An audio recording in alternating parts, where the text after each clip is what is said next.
நம்மால முடியாதுன்னு நினைச்ச அந்த ஒரு முடிவு உங்க வாழ்க்கையே மாத்திடும். அது எப்படி அவன் வாழ்க்கைய மாத்துச்சுன்னு கேளுங்க. நம்ம வாழ்க்கையில சில நேரம் நம்மளால இது முடியுமா? நான் இதுக்கு தகுதியானவனா? அப்படின்னு நம்மளையே நாம சந்தேகப்படுவோம். அந்த மாதிரி ஃபீல் உங்களுக்கு வந்திருக்குன்னா, இந்த கதைய கண்டிப்பா கேளுங்க. அதுக்கு முன்னாடி நம்ம நித்தி ஸ்டோரி கேஸ்ட் தமிழ் சேனல மட்டும் சப்ஸ்கிரைப் பண்ணிடுங்க. கதைக்குள்ள போலாமா? ஒரு மலைக்கு அருகே இருக்கிற ஒரு சின்ன கிராமம் அது. அங்க கீரன்னு ஒரு இளைஞன் வாழ்ந்தான்.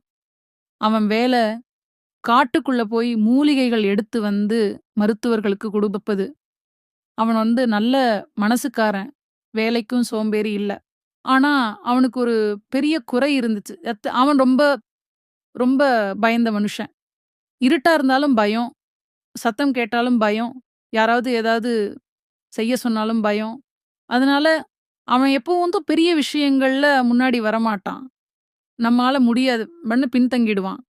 ஒரு நாள் அந்த கிராமத்துக்கு அருகில இருக்கிற ராஜ்யத்துல ஒரு பெரிய பிரச்சனை வந்துச்சு. அந்த நாட்டோட அரசர் ஒரு அரிய நோயால் பாதிக்கப்பட்டாரு.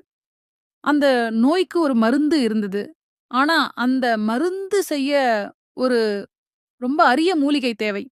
அது கிடைக்கிற இடம். ஒரு ஆழமான காடு. அந்த காடு ரொம்ப பயங்கரமா இருக்கும். அங்க போனவங்க திரும்ப வரமாட்டாங்க. அப்படிங்கிற மக்களோட நம்பிக்கை. அந்த நேரத்துல யாரோ கீரன் பேர சொன்னாங்க. அவனுக்கு தான் அந்த காடு தெரியும். இது கேட்டு கீரன் நடுங்கிட்டான். நான் போனா நான் திரும்ப வர முடியாது. ஆனா பயந்தான். அந்த நேரத்துல அவன் அம்மா மெதுவா சொன்னாள். "நீ எப்பவும் பயந்துகிட்டே இருந்தா, உன் வாழ்க்கை முழுக்க அதே மாதிரி தான் இருக்கும்." அந்த ஒரு வார்த்தை கீரன் மனசுல நிக்குது. முதல் தடவையாக அவன் யோசிச்சான். பயமா இருந்தாலும் முயற்சி பண்ணி பார்க்கலாமே என்று. அடுத்த நாள் அவன் தனியா காட்டுக்குள்ள போனான். காற்று சத்தம், இலை அசையும் சத்தம், ஒவ்வொரு சத்தமும் அவனை பயமுறுத்தியது. அவன் நடுங்கிட்டே முன்னாடி போறான். ஒரு நேரத்துல அவன் ஒரு பெரிய குகை முன்னாடி நின்னான். அதுக்குள்ள தான் அந்த மூலிகை இருக்குன்னு அவனுக்கு தெரியும். ஆனா உள்ள முழுக்க இருட்டு. அவன் உள்ள போனான். இதயம் வேகமா துடிக்குது. திடீர்னு ஒரு பெரிய கர்ஜன மாரி சத்தம். முன்ன மாரி இருந்தா அவன் ஓடியிருப்பான். ஆனா இந்த தடவ அவன் ஓடல. அவன் நின்னு கவனமா பார்த்தான். அப்பதான் அவனுக்கு புரிஞ்சது, அது மிருகம் சத்தம் இல்ல. காற்று அடிச்சு கல்லிடிச்ச சத்தம் தான். அவன் சிரிச்சான்.